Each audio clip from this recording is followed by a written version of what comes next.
Un segundo. Todavía no puedo visualizar las diapositivas. Tienes que compartir pantalla. Ahora ya. Ok. Sí, ¿Sí? Perfecto. Listo. Entonces, confírmame, Joana, ¿los chicos están conectados? ¿Todos me pueden escuchar? ¿Me pueden ver? Yo no los oigo, ¿verdad? Pero pueden escribirme mediante el chat para cualquier consulta o pregunta que ustedes tengan en el momento. Sí. Si tienen problemas de lo que es audio, por favor, ¿Audio? en WhatsApp, yo les puedo ayudar. Los que tienen problemas, como Lisette, les puedo ayudar por el audio, ¿ya? Ya, correcto. ¿Correcto? Sí. Listo. Listo, chicos. Entonces, primeramente permítanme saludarlos, darles la bienvenida al curso de contrataciones públicas, presentarme, ya que los voy a acompañar a lo largo del desarrollo de este módulo. Mi nombre es Victoria Pérez Aguilar, abogada de profesión, especialista en contrataciones públicas. Llevo ya laborando aproximadamente 10 años en este tema de las contrataciones públicas. Nuestra especialidad nació con aquel lejano, con su CODE, y bueno, seguimos pues enriqueciéndonos cada día con los aprendizajes tantos académicos, la práctica, como estos cursos, ¿no? Porque considero que estos cursos son justamente para interactuar y poder recoger experiencias que de repente ustedes también tienen y que las podemos enriquecer de ambos lados, ¿no? Tanto ustedes como mi persona. Entonces, el día de hoy, de acuerdo a la programación realizada, vamos a conversar respecto de la administración pública y la contratación con el Estado. Este tema es un tema un tanto teórico, ¿no? Porque justamente es el inicio de cómo es que se nos hace importante la contratación pública. Entiendo que la mayoría de ustedes puede tener una relación muy cercana a la contratación pública, pueden ser operadores logísticos, de repente proveedores del Estado, profesionales que participen de conciliaciones o arbitrajes en materia de contratación pública, etc. Entonces, es importante conocer las raíces de la contratación pública. Es importante ir adecuándonos e ir descubriendo cómo es que la contratación del Estado es que hoy por hoy viene siendo tan importante en la ejecución del presupuesto. Les quiero indicar que cualquier consulta o cualquier duda que ustedes tuviesen respecto de la clase que estamos compartiendo el día de hoy, inmediatamente a través del chat me la hacen saber para poder ayudarlos en absolviendo cualquier duda. Vamos entonces a iniciar el tema conversando sobre la administración pública, ¿sí? ¿Y qué es la administración pública como un concepto? La administración pública entendemos pues que es el conjunto de entidades de un gobierno, en este caso del gobierno peruano, y que tienen pues como finalidad fundamental satisfacer las necesidades de quién, las necesidades justamente perdón, se me pasó la diapositiva. Satisfacer las necesidades de la población mediante la prestación de servicios públicos, desarrollando actividades administrativas y resolviendo situaciones particulares de los administrados según la ley y la constitución política del Estado. ¿Sí? Ese es un concepto bastante pequeño e importante de la administración pública. Yo creo que todos tenemos claro qué es una administración pública y en realidad la administración pública es la representación del Estado. El Estado, con la finalidad de poder satisfacer las necesidades de sus ciudadanos, es que justamente cuenta a través de la administración pública para poder cumplir sus objetivos. Ahora, esta administración pública, como todo en nuestro medio, ha tenido una evolución bastante grande. Empezamos por allá por el año 67 con un decreto supremo, el número 006 de 67, donde daba ya nociones básicas de una administración pública. Seguimos luego con la ley 25035, seguido del decreto legislativo 757, para finalmente en la actualidad llegar a trabajar con la ley número 27444, que yo me imagino que muchos de ustedes han escuchado hablar sobre esta ley denominada la Ley del Procedimiento Administrativo General. En esta ley se recoge, pues, cuáles son las funciones, cuáles son los principios, cuáles son los procedimientos que tiene la administración pública. Esta ley ha tratado de darnos a nosotros como usuarios los mecanismos para poder acceder a la administración pública, porque recordemos que la administración pública es justamente la representación del Estado. Entonces, esa representación del Estado tiene que estar regulada en un instrumento legal, y ese instrumento legal es, pues, la Ley 27444, que justamente regula toda la actuación de la administración pública. Por ejemplo, ustedes como ciudadanos, cuando quieren realizar un trámite ante una entidad pública, la ley marco de estas actuaciones es la ley 27444, ¿verdad? Ahí contemplamos los principios, los recursos a los que ustedes como usuarios, como administrados, pueden plantear ante las entidades públicas. Encontramos también, por ejemplo, la aplicación de los silencios negativos o positivos de la entidad, qué es lo que pasa cuando una entidad pública no nos contesta dentro de los plazos legales. Ahí operará el silencio negativo en algunos casos, en otras situaciones el silencio positivo, etc. Esta ley, la 27444, es la que va a regular todos los procedimientos en una administración pública, en cada una de las entidades. Ahora, el Estado, para poder cumplir con sus funciones, para poder cumplir sus finalidades, de satisfacer las necesidades, como Estado, necesita organizarse, necesita crear ciertos sistemas que le permitan, a través de estos sistemas, pues, poder cumplir esos objetivos. Y es así que el Estado se organiza a través de sistemas administrativos. Estos sistemas administrativos justamente van a permitir, como se los mencioné hace un momento, que el Estado se organice y que el Estado empiece a girar como una estructura, algo que deba funcionar correctamente, como un engranaje, ¿no? De tal forma que todos estos sistemas que ustedes pueden ver en esta diapositiva van a contribuir a una gestión pública, ¿sí? Ok, entonces, por ejemplo, tenemos la gestión como sistema, la gestión de recursos humanos, tenemos la gestión de abastecimiento, que es la que nos va a interesar a nosotros. Tenemos el sistema de presupuesto público, el sistema de tesorería, el sistema de endeudamiento público, de contabilidad, el de inversión pública, que ha ido cambiando bastante a través de sus diferentes cuerpos legales, que lo vamos a ver más adelante, el sistema de planeamiento estratégico, el sistema de la defensa judicial del Estado y también el sistema de control. Estos 11 sistemas permiten y coayudan al Estado, 1, a organizarse y 2, a cumplir sus objetivos y metas. Ahora, ¿qué son, como un concepto, qué son los sistemas administrativos? Los sistemas administrativos, como se los vengo mencionando, son mecanismos que establecen procedimientos, que estandarizan conductas y que además generan información para la supervisión de la conducta pública.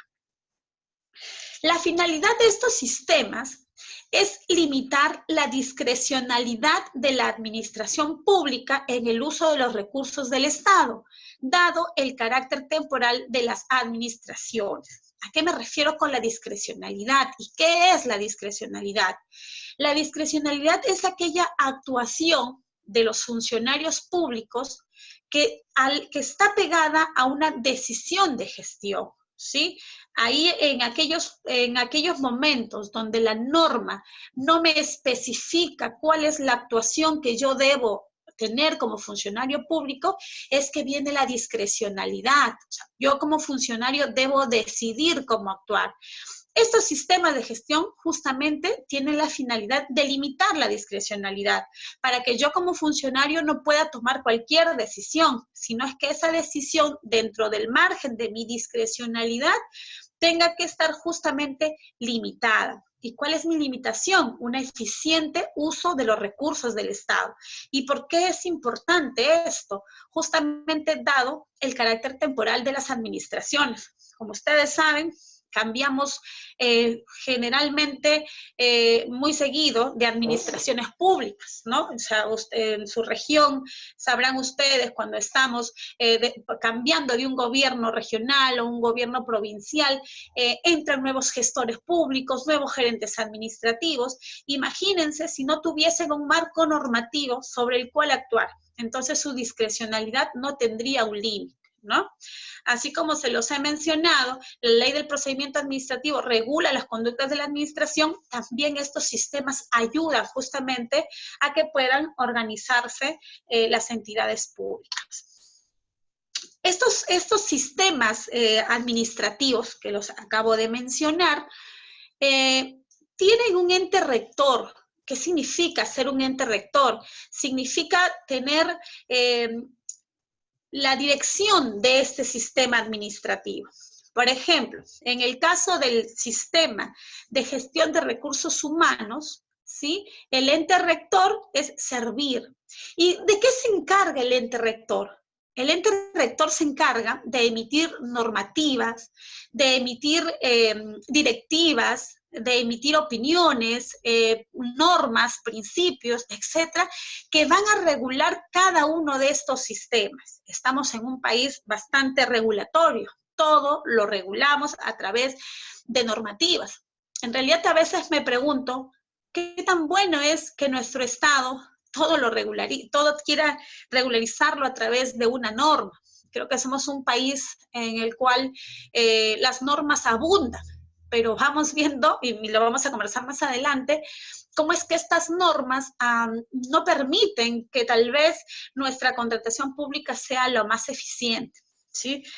Entonces, les mencionaba que estos entes rectores de los sistemas administrativos justamente van a tener la funcionalidad de emitir las normas, las directrices, los principios que van a regular cada uno de estos sistemas. Y vamos a ver cómo es que cada uno de estos sistemas van a colaborar a que el Estado pueda conseguir sus objetivos. Tenemos también, por ejemplo, el sistema de control. Me imagino que ustedes conocen cuál es el sistema de control, ¿verdad? Es aquel sistema que está a cargo de la Contraloría General de la República, el sistema que se encarga de justamente controlar las actuaciones de todas las entidades públicas en el uso de los recursos, en el cumplimiento de las normas, etc. También tenemos, por ejemplo, el sistema de defensa judicial del Estado, a cargo de las procuradurías, ¿sí? También estos ejercen, por ejemplo, el ente rector de defensa judicial por el Estado, emiten normas, pues, justamente que estén relacionadas con la defensa judicial del Estado, cómo es que los procuradores deben defender al Estado. También tenemos el sistema de planeamiento estratégico. Este sistema de planeamiento estratégico tiene como ente rector al famoso CEPLAN, que es el Centro Nacional de Planeamiento Estratégico. Tenemos el sistema de inversión pública, cuyo ente rector es el famoso SNIP, que también ha ido modificando el nombre. Tenemos el sistema administrativo de contabilidad, está a cargo de la Cuenta General de la República. Tenemos el sistema de endeudamiento público, a cargo de la Dirección General de Endeudamiento y Tesoro Público. Tenemos también el sistema de tesorería, el sistema de presupuesto, el sistema de abastecimiento que ya se los mencioné. Ahora, estos sistemas, todos estos sistemas son aplicables, como ustedes ven en esta diapositiva, en la parte central al gobierno, o sea, al Estado. Son aplicables al Estado en todos sus niveles, tanto en su nivel nacional como en su nivel regional y en su nivel local. Y además, estos sistemas, justamente como van a ayudar al Estado a conseguir sus fines, no interactúan de manera aislada. Por el contrario, todos estos sistemas interactúan en base a la consecución de los fines del Estado. Y vamos a ver, tendríamos que llevar un diplomado completo para poder conversar de todos los sistemas administrativos. Pero el día de hoy nos vamos a basar en 3 sistemas importantes que se interrelacionan y que tienen que ver mucho con la contratación pública. Me estoy refiriendo al sistema de abastecimiento, al sistema de planeamiento estratégico y al sistema de presupuesto público, ¿sí? Esos 3 sistemas son de los que vamos a conversar durante el transcurso de esta sesión.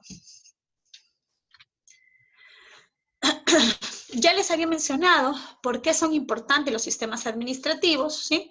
Los sistemas administrativos son importantes porque van a regular la forma en que el Estado justamente debe realizar sus procesos a través de ¿qué? De los principios, de las normas, procedimientos, técnicas, etcétera, ¿no? Por ejemplo, el OCE. Al ser un ente rector del sistema de abastecimiento, emite pues normas, emite directivas, procedimientos y técnicas que justamente permitan conseguir los objetivos del Estado, en este caso, tener contrataciones eficientes. La finalidad de estos sistemas administrativos es asegurar el cumplimiento eficaz de los objetivos de cada una de las entidades mediante el uso eficiente de los recursos. Dichos sistemas, como se los mencioné también, permiten o han permitido y siguen permitiendo que el Estado se ordene paulatinamente y además son clave para seguir modernizando. Vamos entonces a empezar a conversar respecto del sistema de planificación, ¿sí? A ver, el sistema de planificación ya se los mencioné, ¿a cargo de qué ente rector se encuentra? Como no los puedo escuchar, ustedes me pueden hacer la trampita porque no los puedo escuchar, ¿verdad? Entonces, el Sistema Nacional de Planificación está a cargo del Centro Nacional de Planeamiento Estratégico. Este CEPLAN o SINAPLAN, ¿sí? Que justamente está a cargo del Centro Nacional de Planeamiento Estratégico, llamado CEPLAN, es un organismo técnico especializado que ejerce la rectoría justamente del Sistema Nacional de Planificación.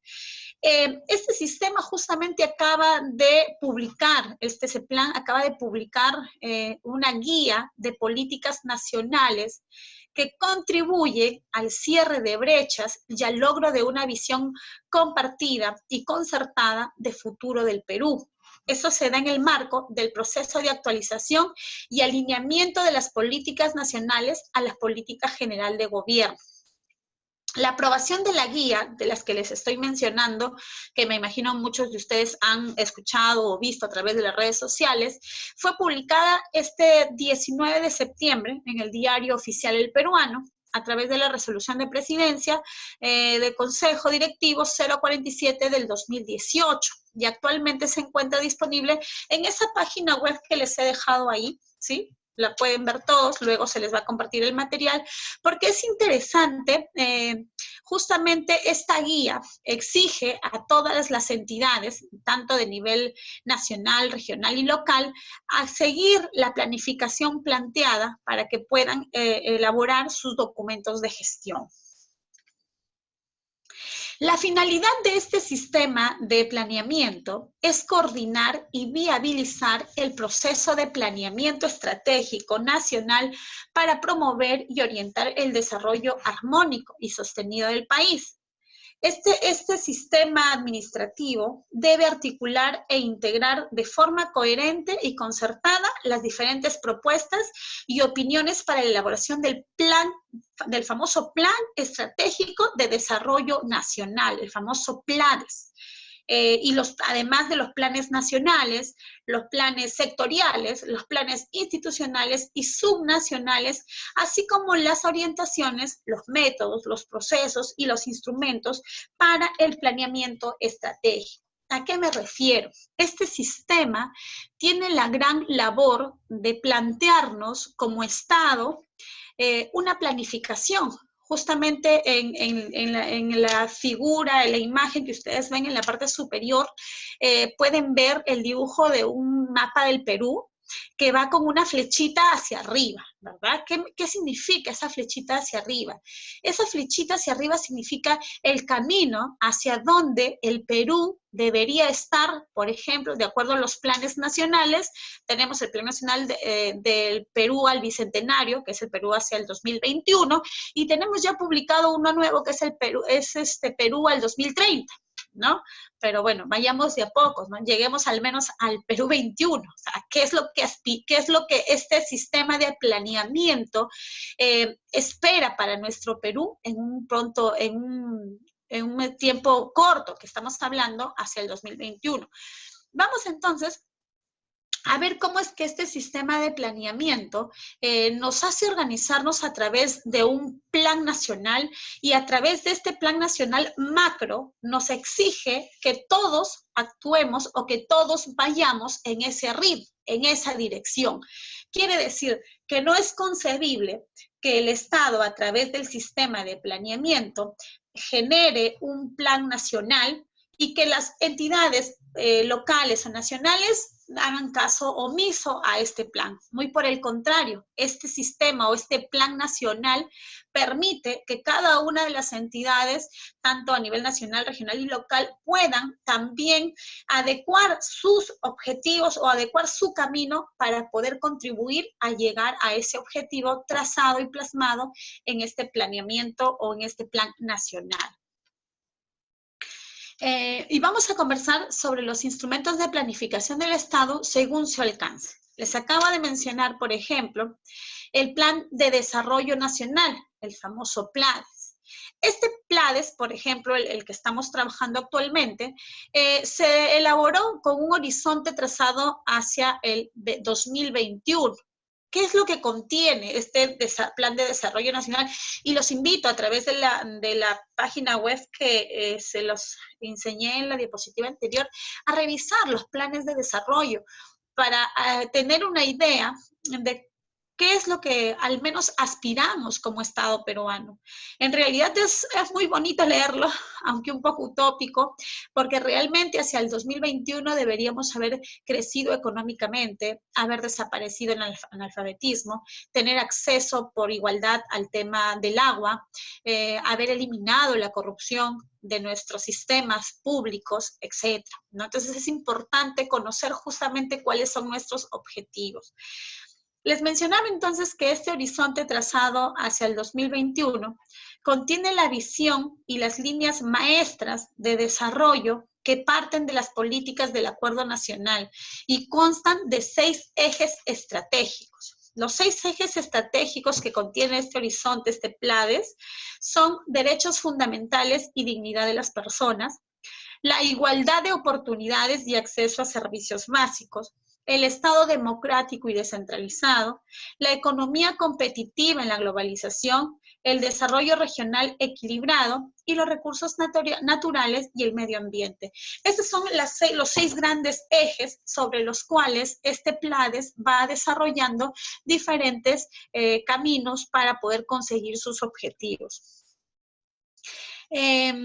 De este PLADES, ¿sí? Este va a ser el macro, de este PLADES, que es un horizonte trazado al 2021, tenemos también otro instrumento de planificación denominado el Plan Estratégico Sectorial Multianual, conocido también como el PESEM. ¿Y qué es este PESEM? Este PESEM contiene el diagnóstico de cada sector, su misión, su visión, la muestra de sus objetivos estratégicos y además las líneas de acción para un determinado periodo multianual, pero que tienen que estar de acuerdo al PLADES. ¿Qué era el PLADES? El Plan de Desarrollo Nacional. ¿Sí? Fíjense, entonces, del PLADES, cada ministerio tiene que elaborar su PESEM, o sea, su Plan Estratégico Sectorial Multianual. Entonces, se elabora un PESEM, un Plan Estratégico Sectorial Multianual, por cada ministerio. Las entidades adscritas a cada ministerio formulan además sus planes considerando el instrumento del PLADES como una guía.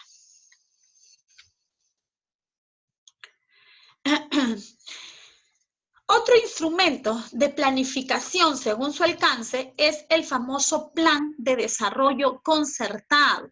Este Plan de Desarrollo Concertado es una herramienta de gestión multianual para el planeamiento territorial que cuenta con la participación de la ciudadanía y el sector privado. Se elabora a nivel ya de los gobiernos regionales, los provinciales y también los gobiernos distritales. Contienen los acuerdos y compromisos con la comunidad, concordantes con los planes sectoriales y nacionales. Es un medio para poder ejercer la democracia directa. O sea, cada gobierno regional, cada gobierno provincial y cada gobierno distrital tienen la obligación de elaborar este plan de desarrollo concertado. ¿Con quién? Con la sociedad, con la comunidad. Pero en este plan de desarrollo, justamente, se tiene que dejar establecido cuáles son los compromisos del gobierno con las comunidades. Pero estos compromisos, pues, no pueden ser promesas de tipo político que quieren cumplir por ganar los votos. Estos compromisos tienen que estar íntimamente ligados con lo que establecen ya los planes sectoriales y los planes nacionales, ¿sí?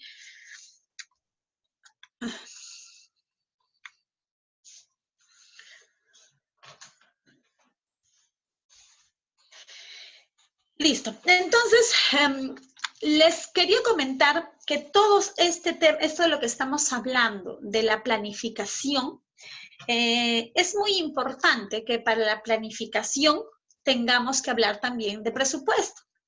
Hay un dicho, ¿no? No hay plan sin presupuesto, ni presupuesto sin un plan. Es decir, que el plan y presupuesto interactúan de manera íntima. No podemos hablar de una planeación eficiente si no tiene justamente su correlato en la asignación de fondos públicos para concretar los objetivos de los planes. Y por ponerles ejemplos muy domésticos, yo les puedo decir a ustedes que ustedes no pueden hacer una planificación, ni yo, si es que no contamos con presupuesto.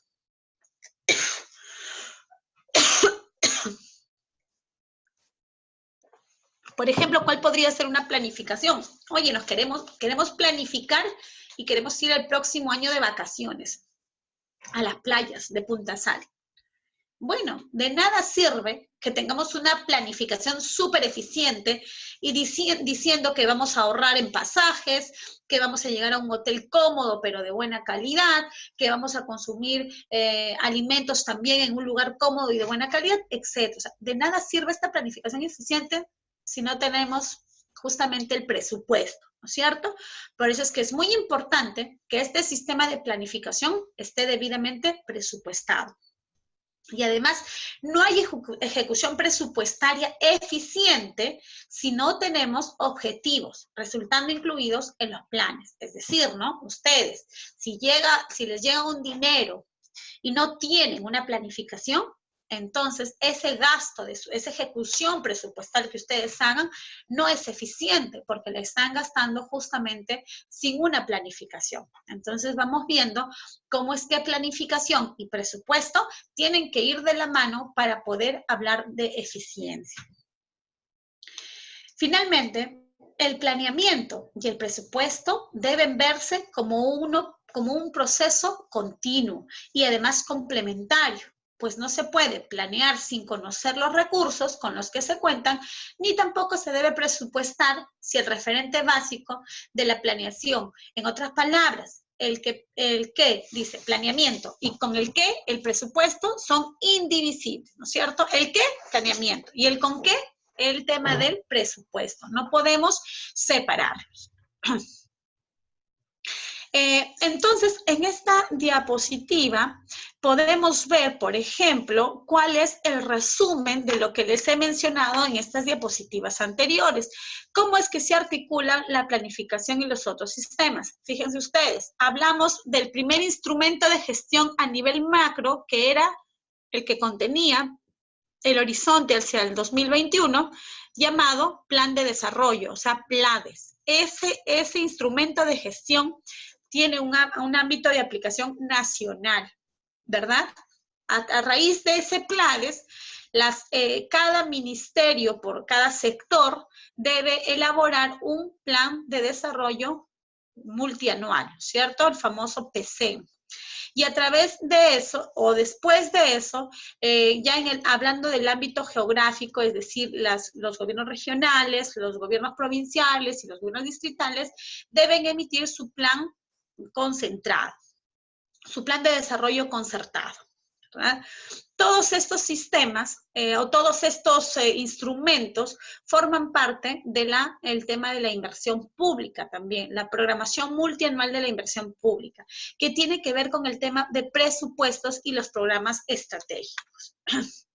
Entonces, eso, lo que les acabo de mencionar, es justamente la importancia y cómo se maneja el sistema de la planificación. Y ustedes me dirán, ¿y por qué nos habla del sistema de planificación?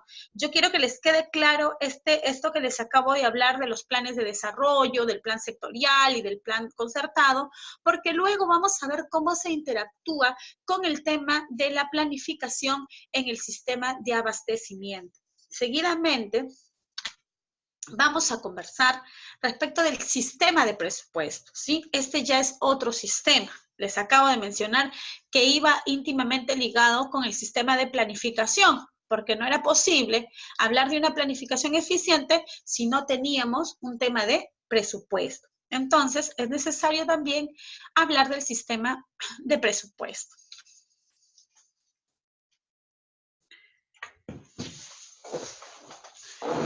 El Sistema Nacional de Presupuesto tiene como órgano rector a la Dirección General de Presupuesto Público. En el Perú, el Sistema Nacional de Presupuesto es uno de los sistemas de la administración financiera del sector público que tiene como misión conducir el proceso presupuestario de todas las entidades y organismos del sector público. Vamos a conversar en las siguientes diapositivas cómo es que nuestro Sistema Nacional de Presupuesto, luego de recoger todos los ingresos que tiene nuestro Estado peruano, luego de elaborar una estructura de cuánto debe corresponder a cada una de las entidades públicas como presupuesto, elabora justamente la Ley General del Presupuesto Público. Todos los años esperamos, pues, como el Estado, papá, luego de haber recopilado todos los ingresos, distribuye a las entidades públicas un presupuesto, ¿cierto? Para ser gastado, para ser ejecutado, justamente en la consecución de los objetivos, ¿cierto? Este sistema comprende un conjunto de órganos, normas y procedimientos que conducen el proceso presupuestario de todas las entidades y organismos del sector público en sus fases de programación, formulación, aprobación, ejecución y evaluación. Entonces, esto es lo que me tiene que dar del Sistema Nacional de Presupuesto, sus fases, la programación, la formulación, la aprobación, la ejecución y la evaluación, fases de las que vamos a conversar. El sistema, siguiendo el tema del sistema de presupuesto, para preservar la solvencia fiscal del mediano plazo, el Estado requiere la elaboración anual del Presupuesto General de la República, que es lo que les comentaba, ¿verdad? Que se elabora en el mes de ya diciembre, ¿verdad? En diciembre ya todos, como regalo de Navidad, como entidades públicas, sabemos cuánto es que nos va a corresponder de presupuesto para nuestro ejercicio fiscal siguiente. El presupuesto es el reflejo financiero de nuestro plan de desarrollo. Por tanto, precisa asignar recursos según las prioridades gubernamentales. Y vamos a conversar cómo es que se nos asignan los recursos. Y para ello es necesario conversar acerca de algunas nociones presupuestarias básicas, muy básicas. Por ejemplo, debemos conocer a qué se refiere cuando mencionamos el tema de pliego presupuestal. El pliego presupuestal es justamente cuando una entidad, es lo que la entidad recibe en un presupuesto propio en la ley anual de presupuesto, ¿no? O sea, cada entidad pública, el dinero que va a recibir se le denomina un pliego presupuestal, es cada entidad pública. Una entidad es un pliego. Los fondos públicos son los ingresos de naturaleza tributaria, no tributaria o por financiamiento con los que cuenta el Estado para poder elaborar justamente su presupuesto. O sea, es todos los ingresos del Estado. ¿Ya? Naturaleza tributaria, impuestos, ¿verdad? El impuesto general a las rentas, el impuesto general a las rentas, el impuesto por el tema de las construcciones, de la venta, etc. ¿Sí? Esos son los impuestos o los fondos de naturaleza tributaria. Los de no tributaria pueden estar el tema de los recursos ordinarios, puede también estar el tema de las donaciones, etcétera, ¿ya? Y por financiamiento, pues cuando los ingresos provienen de las fuentes de financiamiento del exterior o de algún organismo internacional. Todos estos ingresos se denominan fondos públicos. ¿Y por qué fondos públicos? Porque una vez ingresados a las arcas del Estado, pasan a ser un fondo público porque pertenecen a todo el Estado. Y el crédito presupuestal se conoce como crédito presupuestal a la asignación del gasto agrupado en un gasto corriente de capital o servicio de deuda. Son temas realmente técnicos de las nociones presupuestarias básicas, pero el crédito presupuestal lo que quiere decir o lo que me quiere explicar cuando mencionamos crédito presupuestal es el monto que está certificado para que una entidad destine a cierto compromiso. Por ejemplo, una entidad pública desea ejecutar una obra de construcción de carretera y su ejecución de presupuesto o su valor de la contratación son 2 millones de soles, para poder ejecutar, para poder contratar, necesita el crédito presupuestal, es decir, la autorización, la asignación de este gasto, el certificado que acredite que la entidad pública tiene ese presupuesto, para poder justamente realizar la contratación y asegurar pues la eficiencia tanto en la ejecución de la obra como en el tema presupuestal de la entidad. Recuerdo mucho que anteriormente, hablando del tema de certificado por crédito presupuestal o el certificado presupuestal, pasaba mucho que existían entidades públicas que convocaban sus procesos sin tener el crédito presupuestal. Simplemente ingresaban a las plataformas y como anteriormente la plataforma del SEACE no exigía la vinculación como sí lo exige hoy al crédito presupuestal, se convocaba un proceso, se otorgaba la buena pro, se firmaba contrato y se ejecutaba la prestación o se ejecutaba la obra. Y luego el contratista, cuando se acercaba a una entidad pública a realizar el cobro de estos trabajos o de esta obra, la entidad pública le decía: no tengo presupuesto. Entonces, ¿cómo podía ser posible que no tuviese presupuesto? Pero sí resultaba ser posible porque revisaban su pliego presupuestal y no tenían la certificación. O sea, no había una asignación del gasto para esa ejecución del servicio o esa obra. Ahora, cuando veamos más adelante ya el tema de la contratación, vamos a ver pues cómo la norma también ha cambiado y ahora sí exige al tema de las contrataciones públicas que en cada convocatoria, de manera previa y bajo sanción de nulidad, las entidades tengan que ingresar el código del certificado presupuestal que asegure que efectivamente se cuenta con la asignación del gasto.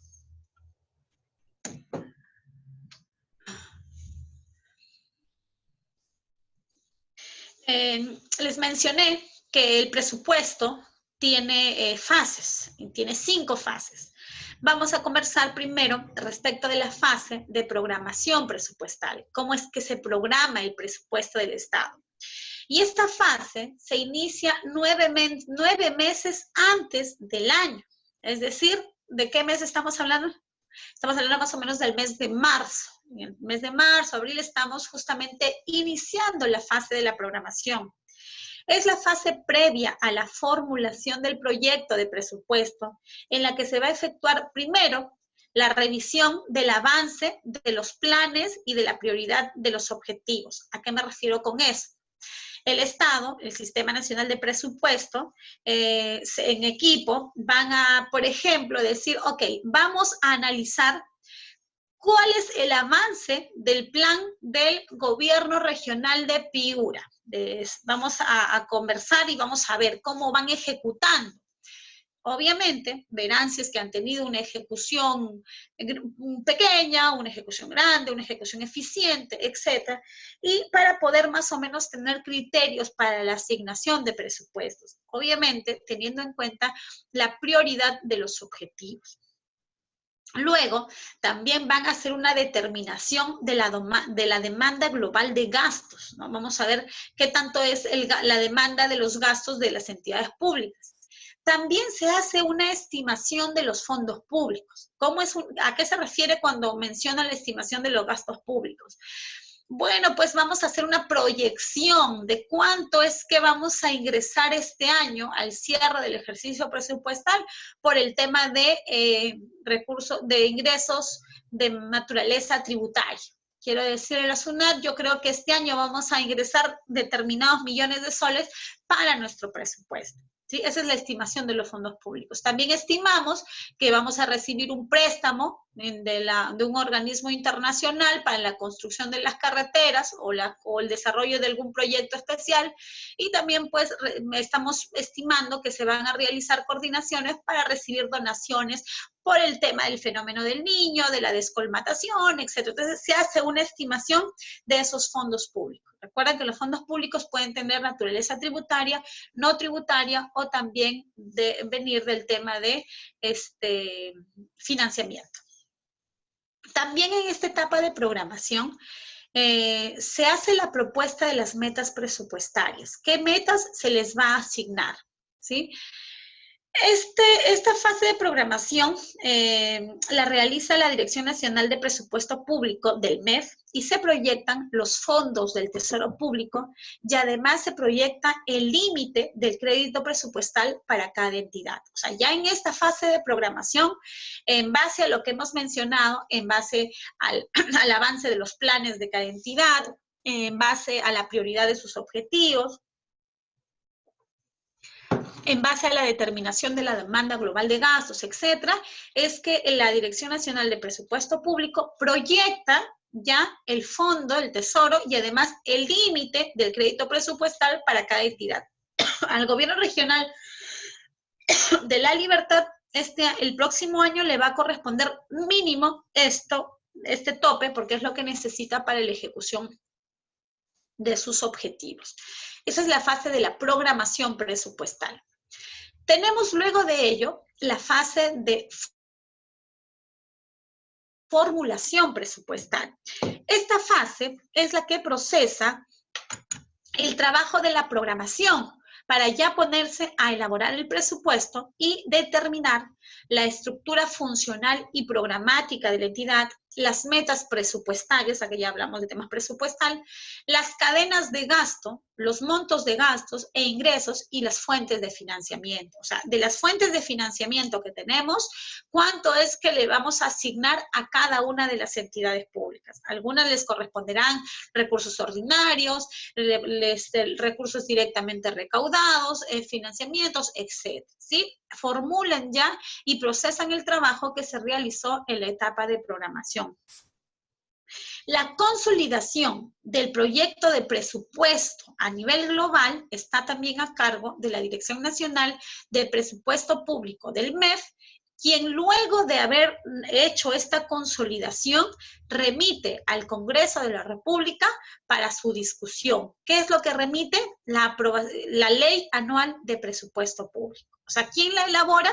La Dirección Nacional de Presupuesto Público, en base a lo que hemos visto en la etapa de programación, formula y remite al Congreso para que pueda ser discutida y se apruebe, pues, la Ley Anual de Presupuesto Público. Esa es la etapa de la formulación. Tenemos luego una tercera fase, que es la fase de aprobación presupuestal. Esta fase de aprobación presupuestal ya viene luego o se da luego de que el Congreso de la República aprueba, pues, la Ley Anual de Presupuesto para el sector público, ¿verdad? Ahí sí ya cada entidad sabe y conoce cuántos serán los créditos presupuestarios que se les van a asignar. ¿Sí? ¿Para qué? ¿Y para qué me sirve esta fase de la aprobación presupuestal y por qué es que la mencionamos? Porque a raíz de que cada una de las entidades conoce cuál será su presupuesto para el ejercicio fiscal, lo que debe realizar es inmediatamente, a nivel de cada entidad, aprobar el presupuesto institucional de apertura, conocido como el PIA, máximo hasta el 31 de diciembre del año precedente. Es decir, una vez conocida el crédito presupuestal otorgado a cada entidad, las entidades públicas deben elaborar su PIA hasta el 31 de diciembre de ese año fiscal. Y luego deben efectuar la programación mensual del presupuesto autorizado de ingresos y gastos. El PIA, el presupuesto institucional de apertura, es remitido a la Dirección Nacional de Presupuesto Público por cada una de las entidades, también es enviado al Congreso y también es enviado a la Contraloría General de la República. Entonces, se dan cuenta cómo es que los vamos hablando de los sistemas y cómo es que se van uniendo, porque el PIA es un instrumento que pertenece al sistema presupuestal, pero que nos va a servir para poder elaborar otros instrumentos en el sistema de abastecimiento, porque el PIA es un insumo para poder iniciar la elaboración del famoso Plan Anual de Contrataciones. Y ese Plan Anual de Contrataciones es un instrumento de gestión que lo vamos a ver en el sistema de abastecimiento, ¿sí? Entonces vamos viendo más o menos cómo es la interrelación de estos sistemas. Tenemos una cuarta fase en el sistema presupuestal denominada la fase de ejecución. La fase de ejecución señala que una vez aprobado el PIA, ¿quién aprobaba el PIA? Las entidades públicas, ¿no es cierto? Una vez aprobada cada presupuesto institucional de apertura, cada entidad percibe los ingresos y atiende las obligaciones de pago, al cual comprende las etapas: programación trimestral, calendario mensual de compromisos, certificación presupuestal y la ejecución, compromiso, devengado y pago de ese presupuesto, ¿ya? La ejecución presupuestal siempre coincide con un año fiscal, es decir, una vez que ya está aprobado el presupuesto institucional de apertura de cada entidad, la Dirección de Presupuesto, la Dirección Nacional de Presupuesto Público, traslada ese presupuesto a las entidades públicas. Se hace una programación trimestral, un calendario mensual de compromisos, de forma tal que el Estado les vaya pues ya remitiendo cada uno de esos ingresos que han sido asignados a través de la ley de presupuesto. Y finalmente tenemos la fase de evaluación presupuestal.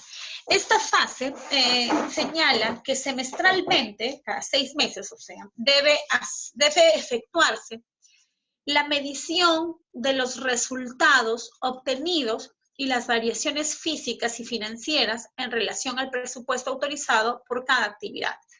Y dicha evaluación constituye un insumo para la fase de programación del siguiente año fiscal. ¿Recuerdan? Voy a retroceder las diapositivas. ¿Recuerdan cuando les mencioné el tema de la programación? Voy a regresar. En esta etapa de la programación, les dije que se iniciaba 9 meses antes del año fiscal y que en esta fase se revisaba el avance de los planes y la prioridad de los objetivos, ¿no es cierto? Fíjense cómo en la última etapa, en la etapa de evaluación, ¿sí?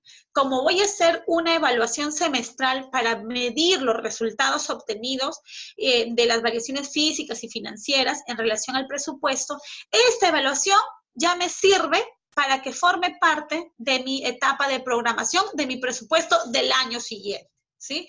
Estoy evaluando, pero también estoy evaluando la ejecución, pero también me va a servir como insumo para poder programar el presupuesto para el siguiente año, ¿ya? ¿Y quién es el que hace la evaluación a nivel nacional? El nivel financiero es la Dirección Nacional de Presupuesto Público, ¿ya? Es esta dirección la que efectúa una evaluación a nivel financiero. Solamente le interesan los números, los resultados obtenidos. Vamos a ver, pues, que este tema de la evaluación también ha ido cambiando, ¿no? Porque en algún momento solo nos interesó la evaluación respecto de números, de cuándo se ejecuta. Pero sabemos que ahora, a la nueva gestión pública por resultados, también vemos los resultados respecto al cumplimiento de objetivos, que lo vamos a ir viendo más adelante en el desarrollo del curso. Y aquí tenemos el resumen de lo que les acabo de mencionar, el resumen de justamente las 5 fases del proceso presupuestal. Empezamos con la programación, ¿sí?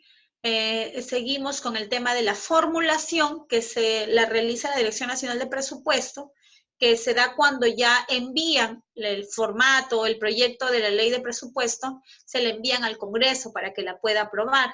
Luego tenemos la aprobación. En este caso, el Congreso de la República aprueba la Ley General de Presupuesto Público y sobre la marcha, las entidades públicas deben elaborar su presupuesto institucional de apertura para luego seguir con la fase presupuestal de ejecución, que tiene que ver con la disponibilidad del presupuesto, o sea, con la transferencia ya del recurso, y finalmente con la evaluación, que también la hace la Dirección Nacional de Presupuesto, referido al cumplimiento de metas. Y justamente esta etapa de evaluación es una retroalimentación para la programación, ¿sí? Quisiera, a ver, bueno, yo no los escucho, pero quisiera saber a través, voy a conectarme un ratito al chat para ver si de repente tienen alguna pregunta. Me gustaría que, o todo está claro, o ya se durmieron.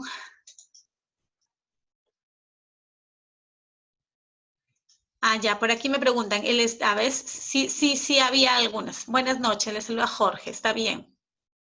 Sí, Fernando, estas diapositivas se les va a entregar justamente al término de esta sesión, se les va a entregar a la coordinadora para que pueda remitirlos a cada uno de los correos de los participantes de este curso.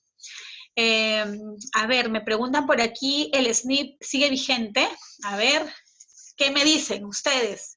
El SNIP. Les mencioné al inicio de la clase, les mencioné pues que somos un país bastante leguleyo, ¿no? O sea, sacamos normas hasta decir basta. Recuerdo mucho cuando salió la ley de contrataciones y dijimos, o bueno, el Estado dijo, va a dar un cambio total, es un giro de 360 grados para la contratación pública, con esto vamos a mejorar. Sacamos la ley 3022.5. A menos de un año sacamos nuevas modificaciones con la 1341. Y finalmente, en estos tiempos, hace una semana, acaba de salir una nueva modificación. Algo así ha pasado con el SNIP. El SNIP sigue existiendo, sigue vigente, pero no con el nombre de SNIP. Ahora tiene otro nombre. Ahora tiene el nombre, a ver, lo vamos a verificar por acá. A ver, me dijeron que podíamos minimizar y entrar, a ver. Vamos a entrar por acá.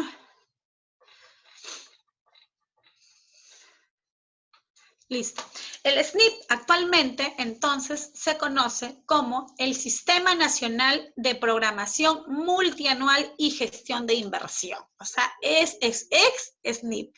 Pero en realidad, cuando ingresamos a conocer este Sistema Nacional de Programación Multianual y Gestión de Inversión, que fue aprobado a través del Decreto Legislativo 1252, vemos que contiene bastante información recogida, pues, de lo que era el famoso SNIP, ¿no es cierto? Entonces, si me preguntas si sigue vigente, SNIP como tal, no, pero tenemos ahora el Sistema Nacional de Programación Multianual y Gestión de Inversión, que que es un decreto legislativo que modifica también este tema del SNIP. Listo, no hay ninguna otra pregunta más, chicos. Todo claro para poder continuar entonces con la clase.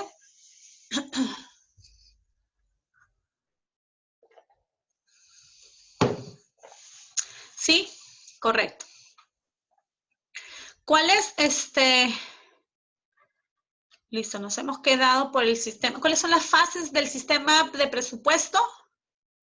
¿Sí? Ya las vimos también, ¿verdad? Que son 5 las fases. Listo. Entonces, vamos a seguir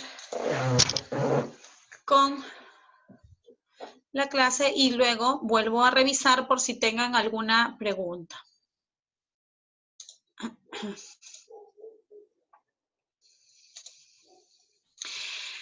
Luego de haber conversado respecto del sistema administrativo de planificación, el sistema administrativo de presupuesto, nos corresponde hablar del sistema de abastecimiento. Y aquí en el sistema de abastecimiento tenemos algo muy peculiar. En el año 1977, mediante el decreto ley 22056, ¿sí? Vamos a abrirlo.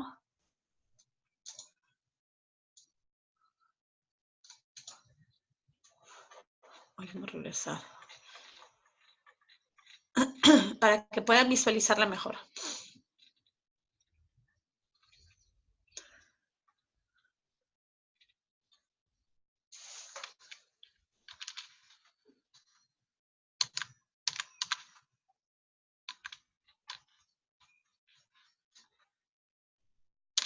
Ya, listo.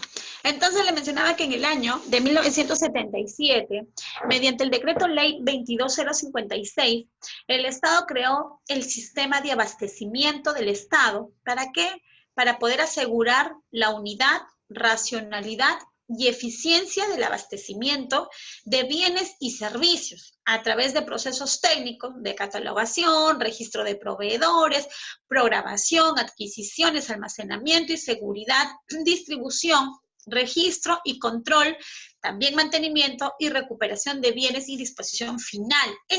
Todo esto abarcaba el sistema de abastecimiento. Conforme fueron transcurriendo los años,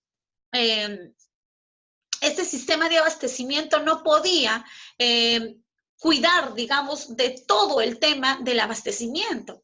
Es así, pues, que se crea, por ejemplo, allá en el año 2008-2009, el famoso CONSUCODE, que era el Consejo Superior de las Contrataciones del Estado, quien se encargó o quien fue el ente rector del sistema de la contratación pública. Entonces, dejando de lado, pues, por ejemplo, a la Superintendencia Nacional de Bienes Estatales, que solamente se encargaba de justamente la catalogación, el almacenamiento, la seguridad y el control de los bienes que ingresan a una entidad pública. Este sistema de abastecimiento en realidad es un sistema que está sufriendo mucho por la dispersión normativa que existe respecto a este sistema. Ya en estas últimas modificaciones que se han realizado el 19 de septiembre, ya la presidencia del Consejo de Ministros ha anunciado que se propondrá la creación de un nuevo sistema de abastecimiento público. El mismo que aparentemente estaría conformado por el organismo supervisor de las contrataciones del Estado, el famoso OCE, Perú Compras y la Superintendencia Nacional de Bienes Estatales. O sea, van a tratar de unificar estas tres instituciones públicas para que puedan ser, de repente, dentro de una de ellas, el órgano rector del sistema de abastecimiento y pueda cubrir la totalidad de actividades que justamente debe comprender el sistema de abastecimiento.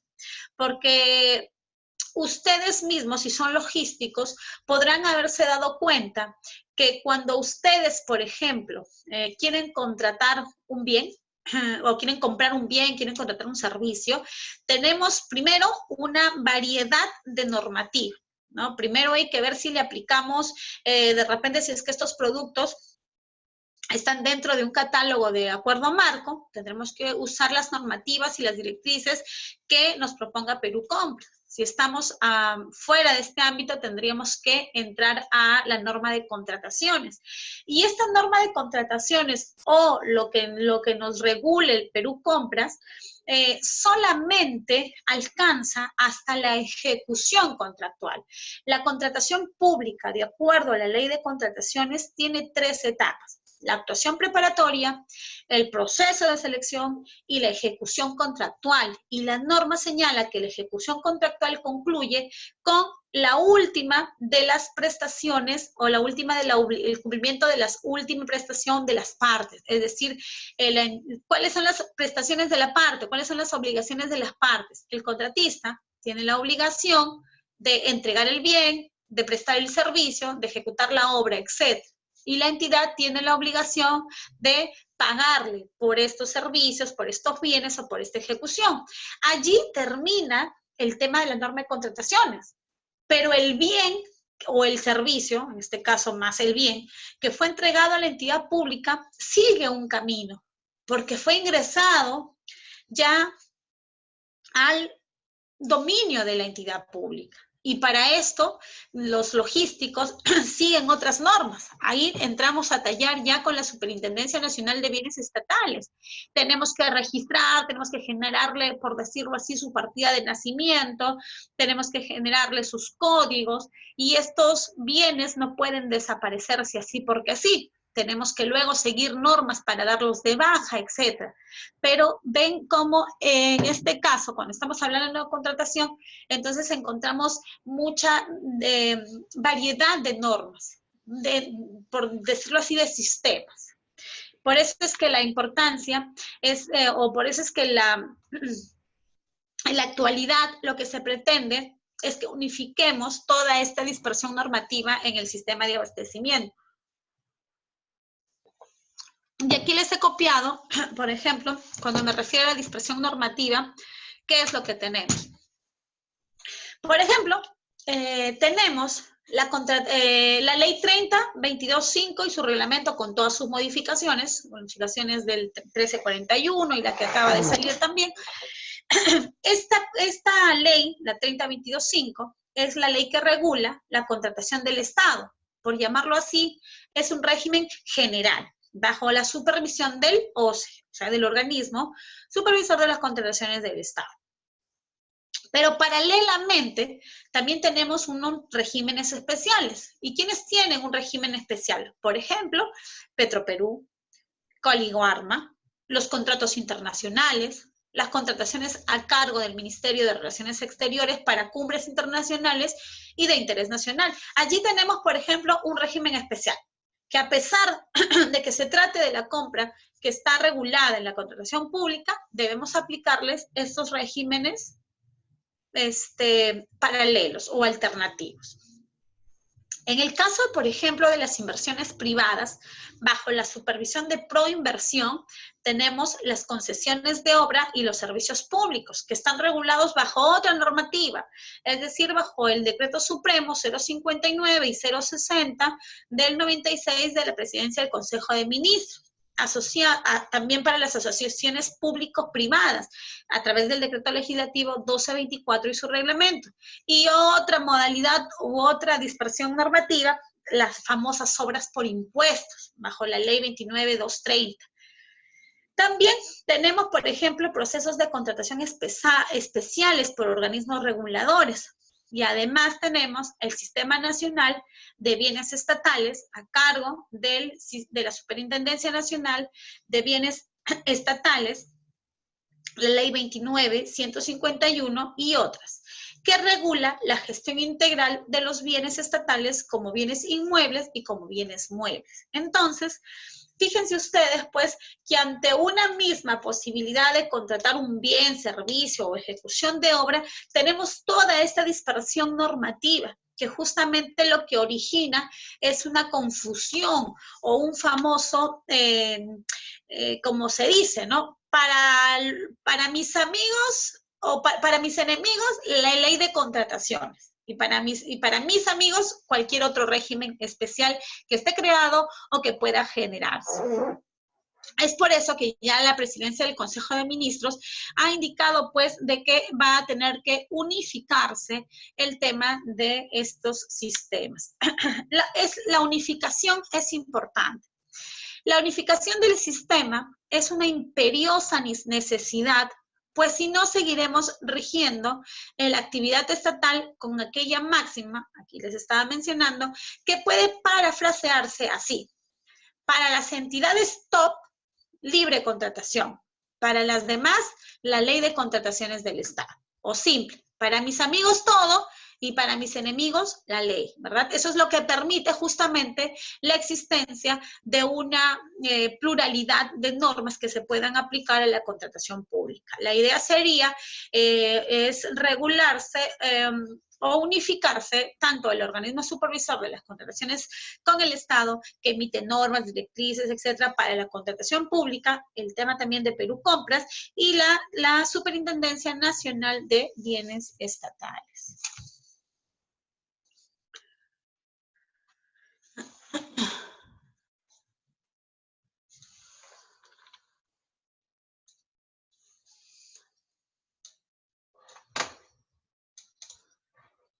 A ver,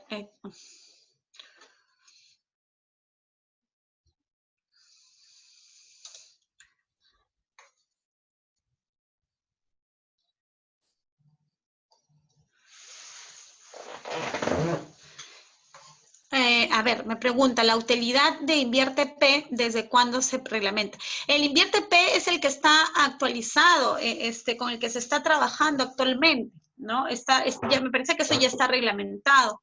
Lo que ha cambiado es, este Invierte P se ha modificado algunos artículos a través del decreto que les acabo de mencionar, ¿ya?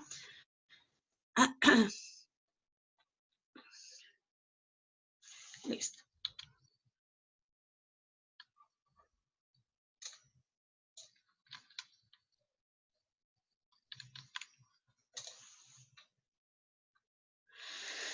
Listo. Ahora, la contratación pública. Ya entramos a hablar del sistema propiamente de abastecimiento. Ya hablamos de la contratación pública, ¿no? ¿Y qué es la contratación pública? ¿Qué es el contrato público?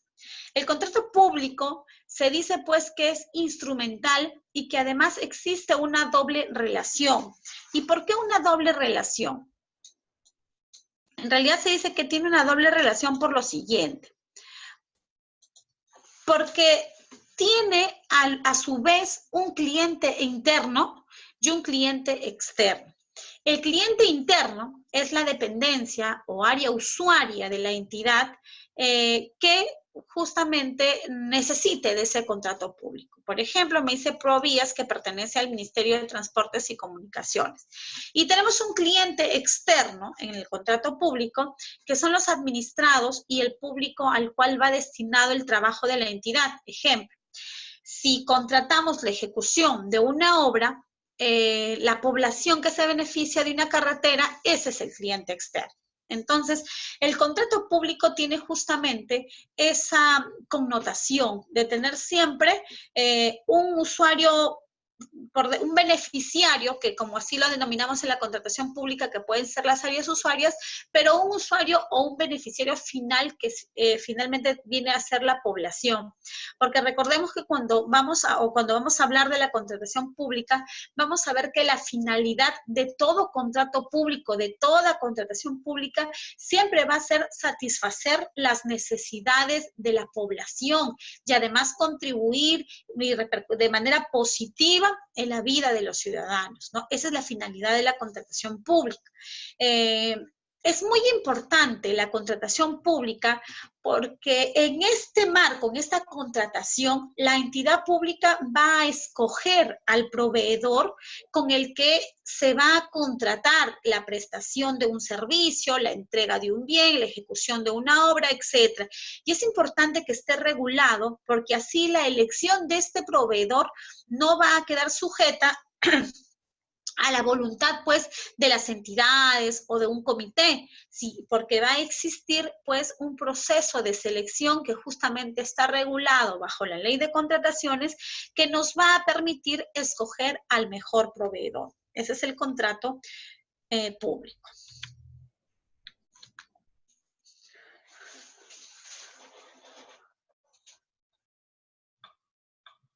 Listo.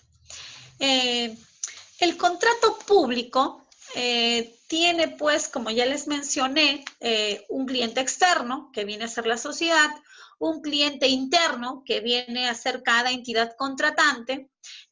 Además, también de este contrato participa el contratista, que es un tercero, que es un administrado. Y participa también, pues, el sector público a través del cliente interno y también participa el sector privado, justamente el contratista. Todo ello en aras de conseguir un interés público.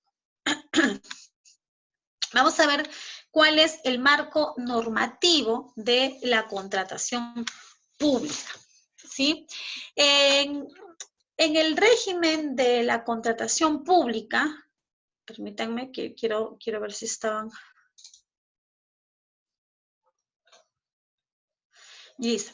En el régimen de la contratación pública, nosotros tenemos como normas que rigen esta contratación, para empezar, la Constitución Política del Estado, en su artículo 76, literalmente señala, pues, de que toda contratación de bienes o servicios u obras que realice el Estado peruano, la norma constitucional señala que deberá realizarse a través de una licitación o un concurso público. Estas son las dos únicas modalidades reconocidas constitucionalmente en el artículo 76, pero que sin embargo, a través de la ley de contrataciones, hemos visto, pues, que también se han regulado otros tipos de contrataciones, no solamente la licitación y el concurso público, sino otras modalidades como, por ejemplo, la adjudicación directa, la selección de consultores individuales, Percompras, etc.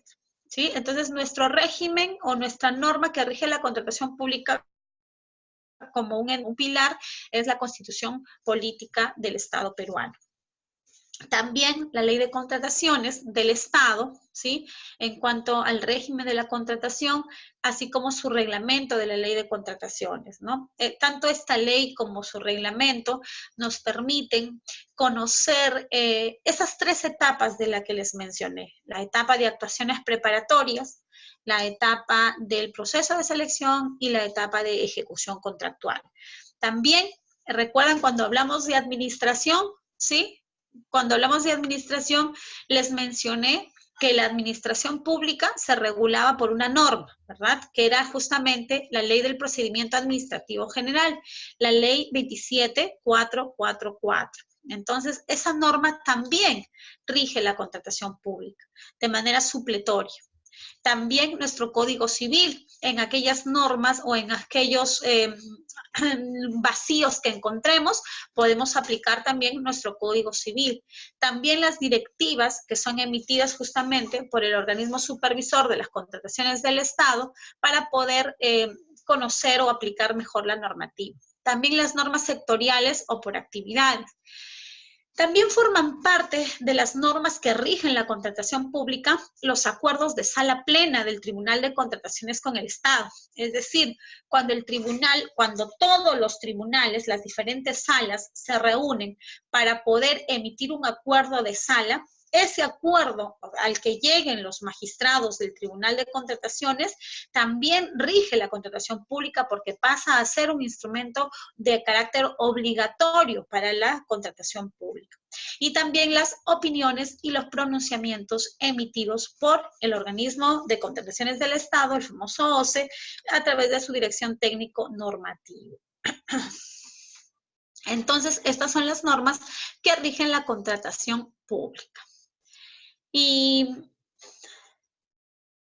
ahora deberíamos conversar respecto de la importancia de la contratación pública. Ustedes, me gustaría que ustedes, a ver, por aquí veo, Vanessa, Jaime, ¿sí? Los veo por aquí conectados. Yo les pregunto a ustedes, ¿por qué creen que es importante la contratación pública? ¿Cuál es la importancia de esa contratación pública? Y agradecería, por favor, haber por lo menos 1 o 2 participantes en el chat para poder contestar esta pregunta, porque o si no, bueno, estoy pensando que ya ustedes por ahí se durmieron y que yo estoy hablando y hablando y solamente Joana me está escuchando. A ver, chicos, que sirva Joana como parte de la nota la participación de aquí de los estudiantes, ¿ah? Entonces, por favor, pues, escríbanme para poder leerlos y poder compartirlos y poder ver, ¿cuál creen ustedes que es la importancia de la contratación pública o por qué es importante la contratación pública? Que tiene que ver mucho con lo que hemos estado hablando, ¿eh? De los fondos públicos, de las finalidades del Estado, etc. A ver, no se peleen uno por uno.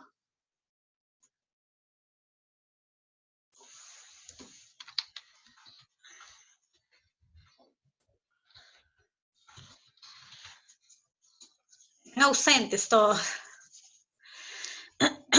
Ah, ya, a ver, aquí Cecilia nos comenta, ¿no? Que es importante porque de esta manera se reglamentan las adquisiciones que se realizan para adquirir un producto o servicio de calidad y al mejor precio. ¿Ah? Interesante, Cecilia, ¿sí? Es importante para implementar las políticas públicas, ¿sí? También. Milton.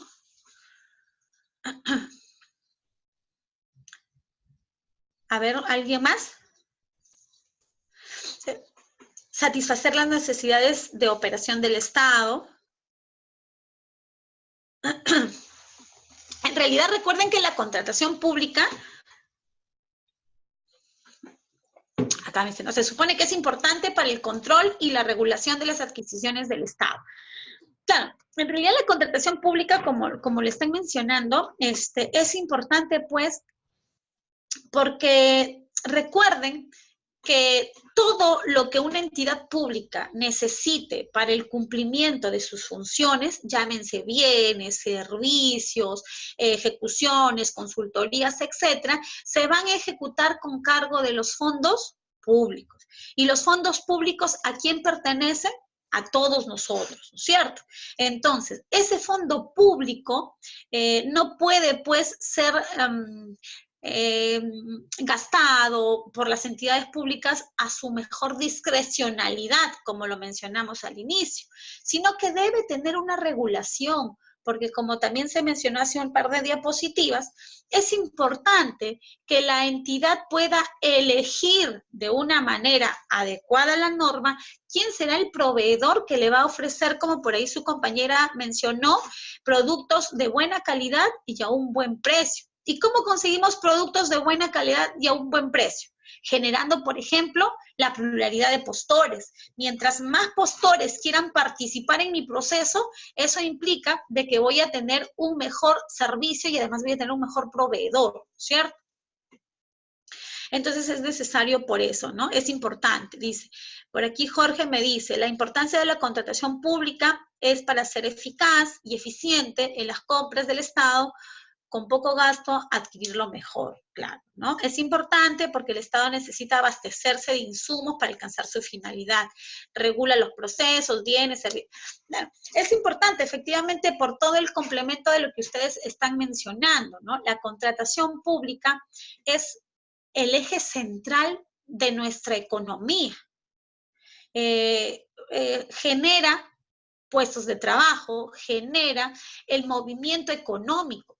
Si nosotros dejamos de ejecutar a través de la contratación pública, no sé ustedes cómo estén ahora en el tema de ejecución, porque por ejemplo nosotros aquí en La Libertad estamos con una ejecución, ni siquiera llegamos al 50% de nuestra ejecución en la contratación pública. Y eso justamente deja de ser eficiente y deja de ser eficaz porque hacemos que nuestra economía se paralice. Porque justamente esta contratación pública es la que maneja el tema de la economía. Yo no sé si ustedes actualmente trabajan en una unidad logística o trabajan a cargo de la contratación pública. Recuerdo que en sus inicios de este sistema de abastecimiento, por lo general, pues no era trascendente trabajar en una oficina de logística, ¿no? Al contrario, yo creo que en la oficina de logística iban los castigados, ¿no? A los que los amonestaban, a los que los llamaban la atención, a los que no sabían dónde colocarlo en logística para que compre, pues, ¿no? Ese era el concepto realmente de la contratación pública que se tenía anteriormente. Pero conforme se fue regulando y conforme se fue tomando conciencia de la importancia de la contratación pública, es que esta contratación pública hoy por hoy es el eje central de nuestra economía. Es lo que permite que el Estado pueda asignarnos presupuesto, es lo que permite que el Estado pueda a ejecutar sus políticas para conseguir sus objetivos. Es importante por todo aquello que ustedes están mencionando. Entonces, es importante que todos los funcionarios públicos que trabajamos y tenemos la misión de contribuir con un granito de arena a la gestión pública, que conozcamos pues la ley de contrataciones, al menos la ley marco, ¿sí? La ley que nos permite justamente poder adquirir los bienes, servicios, consultorías y obras. Como hemos visto, existe un régimen bastante amplio de otras normas como regímenes paralelos, pero lo importante es por lo menos tener un conocimiento amplio respecto del tema de las contrataciones con el Estado. Gracias, chicos, por su participación. Vamos entonces ya para terminar, se les agradece bastante la participación. Eso quiere decir que han estado atentos a lo largo de la explicación. Solo para concluir, vamos a conversar ya de estos tres sistemas, que también estoy segura que si les pregunto, ahora ustedes van a saber responderme muy bien. Vamos a hablar de la articulación del sistema de planificación, el sistema de presupuesto y además el sistema de abastecimiento. La planificación institucional, cuando hablo del sistema de abastecimiento, les comento muy rápidamente, que lo vamos a ver ya explayadamente en el otro foro. Una entidad pública necesita instrumentos de gestión para poder hacer también su planificación, así como hablamos del plan de desarrollo, de los planes sectoriales, etcétera. También una entidad pública tiene sus planificaciones, sus instrumentos de gestión. ¿Y cuáles son estos instrumentos de gestión de cada entidad pública? Tenemos el plan estratégico institucional, tenemos el plan operativo institucional, el presupuesto institucional de apertura y finalmente el plan anual de contrataciones. ¿Se acuerdan del presupuesto institucional de apertura? ¿Cuándo tenían que elaborarlo cada entidad? ¿Se acuerdan o no se acuerdan? Lo tenía que elaborar después de aprobado la ley de presupuesto, ¿cierto? Entonces, fíjense ustedes aquí, estos 4 instrumentos de gestión me van a servir en el sistema administrativo. Entonces, vamos a ver aquí cómo está la articulación de los planes a nivel institucional. Tenemos el plan de desarrollo, el PLADES, tenemos el plan sectorial multianual, tenemos el plan de desarrollo concertado y el plan de desarrollo local concertado. Todos estos instrumentos, ¿sí? Son de planificación a largo y mediano plazo. ¿De dónde he sacado estos instrumentos? ¿De qué sistema administrativo? Del sistema administrativo de planificación. Y tenemos también instrumentos a corto plazo, que son los planes operativos institucionales, el presupuesto institucional y el plan anual de contrataciones, ¿ya? Solamente para mencionarles, el PEI, por ejemplo, son los cambios a lograr, es un instrumento de planificación a largo plazo, de 5 años normalmente. Son los cambios a lograr en una población objetivo, el cumplimiento de su visión alineada a la estrategia nacional y contiene pues la visión, misión, objetivos estratégicos, tácticas e indicadores de impacto. Tenemos otro instrumento de gestión que es el POI, que a través de las directivas del MEF se instruye cada año a las entidades públicas para que propongan sus planes operativos. Este plan operativo institucional contiene las acciones de corto plazo, o sea, de 1 año. Todo POI se elabora para 1 año y contiene productos, metas presupuestarias para la ejecución de 1 año. Tenemos también el presupuesto institucional de apertura, que es el que se elabora o que es el instrumento de gestión económico y financiero, que muestra tanto las fuentes de una entidad que usa para el financiamiento como su destino en la ejecución de las metas presupuestarias. Tenemos el Plan Anual de Contrataciones, que es un instrumento de gestión logística, ya del sistema de abastecimiento, que consolida los requerimientos de bienes, servicios y obras cuyo proceso de selección serán convocados durante un año fiscal. Estos montos a ser ejecutados durante el año deben estar previstos en el presupuesto institucional. Quería comentarles sobre estos instrumentos porque son los que vamos a ver en la siguiente clase, porque vamos a hablar de la planificación, vamos a hablar del plan anual de contrataciones, cómo se interrelaciona con estos instrumentos de gestión. Les dejo con esta última diapositiva, donde dice armonizando los instrumentos de gestión institucional y los sistemas administrativos. Fíjense ustedes, del sistema de planeamiento tengo el plan estratégico institucional y el plan operativo. En el sistema de presupuesto tengo el presupuesto institucional de apertura. Y en el sistema de contrataciones o en el sistema de abastecimiento tenemos el plan anual de contrataciones. Todos estos instrumentos se unen para poder realizar una compra eficiente dentro del marco de la contratación pública. Les agradezco por la atención. Quisiera saber antes de despedirme si es que tienen alguna consulta, duda. Nos encontramos entonces el día jueves, ¿verdad? Jueves, el día jueves. Espero no tener ningún problema con la conexión. Voy a llevar la laptop, voy a llevar el internet también.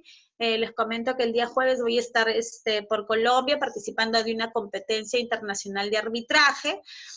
Igual voy a hacer un alto en las actividades para poder compartir y seguir trabajando el tema y para estar apoyándolos. Cualquier consulta la pueden hacer llegar también a la coordinadora, que de repente me la transmite y seguimos así en contacto. ¿Sí? Listo, chicos. Muchísimas gracias por permitirme llegar a ustedes.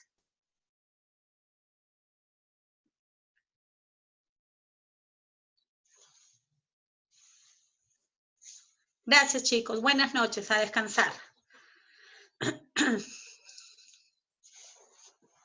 Chao.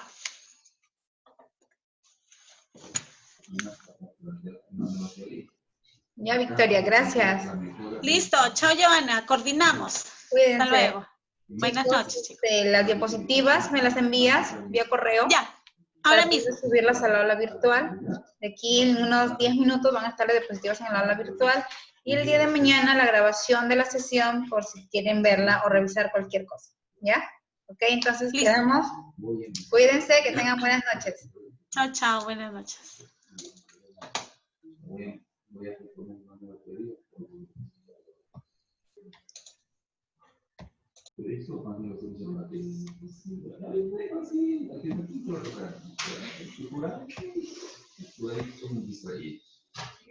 Sus profesores